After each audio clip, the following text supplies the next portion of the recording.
Guild Wars 2 is a pretty unique MMO, all things considered. It's a hybrid between tab targeting MMOs like World of Warcraft and full-blown action RPG games. But also, the massive horizontal progression means that gear cycles don't exist, and the largest gameplay improvement you can ever make will never be gear, but skill. So today I'm breaking down concepts from intermediate to advanced so that you can turn it up a notch in combat. Now, unlike many MMOs, in Guild Wars 2, you can cast a vast majority of skills on any profession while moving.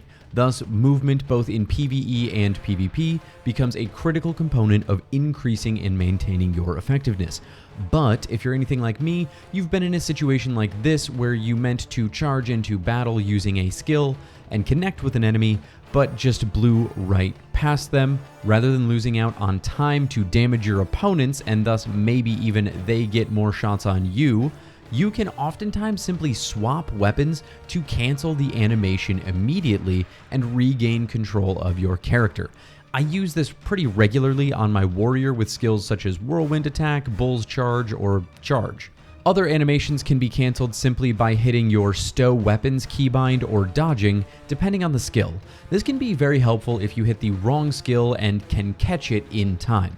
But you do need to know that some skills, especially longer cooldown channel skills, like Ranger's Barrage for example, will still go on their full cooldown, while others, like Warrior's Blood Reckoning or Wild Blow, will go on a short 4-second cooldown. If a skill gives you a boon or other effect as soon as you press the button, or it's a channel over time rather than just a cast time for a single effect, you can probably count on that giving you a full cooldown when interrupted, no matter what.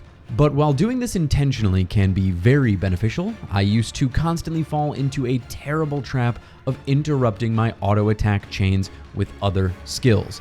This is a mostly melee weapon issue. This can drastically change your DPS.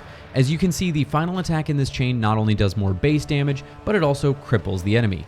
But if you go 3 seconds without using an auto attack skill, your chain will be reset.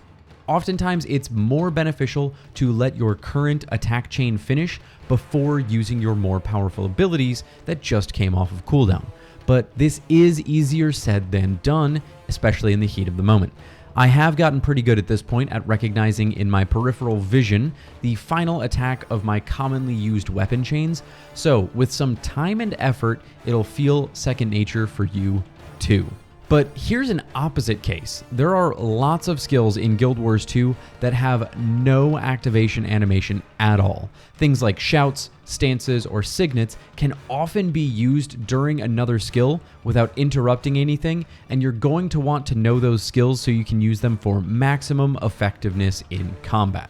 By now, you're likely familiar with crowd control, but we can take what we just learned from the animation cancels and apply it directly to combat, especially in player versus player, although this can help to an extent in PvE as well. Since we know animation canceling some abilities puts them on full cooldowns, then we can turn that information and flip it around to study classes' animations for powerful abilities so that we can attempt to immediately interrupt those and put them on a full cooldown while they get almost no benefits.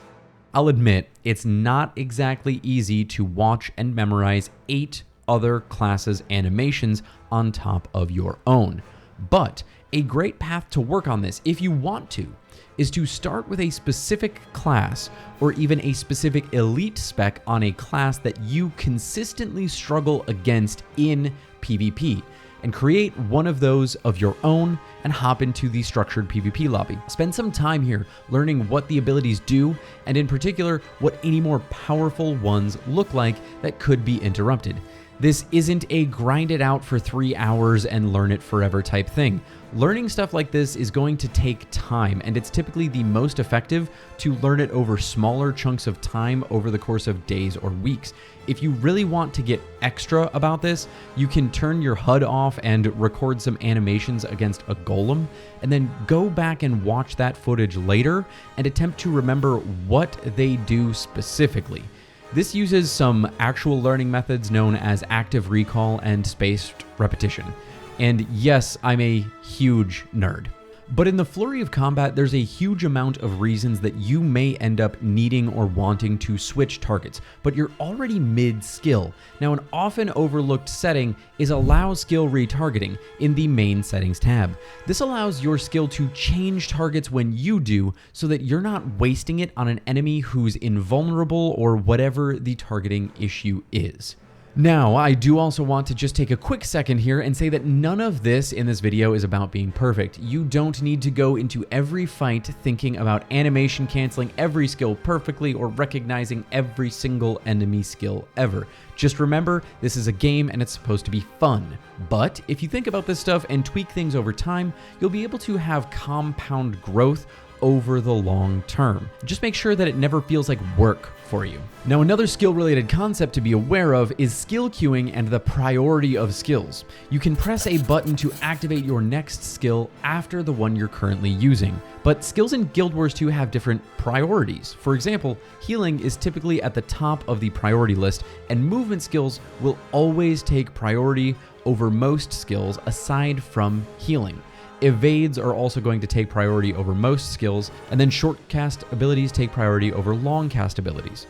Using higher priority skills can often interrupt other skills, so knowing which of your skills will instantly interrupt what you're doing is going to be huge to not waste your own abilities. This is all at a general level. I didn't go through and test every single skill on every single profession here and make a mile-long spreadsheet to reference, but it's generally just good information to have and keep an eye out for.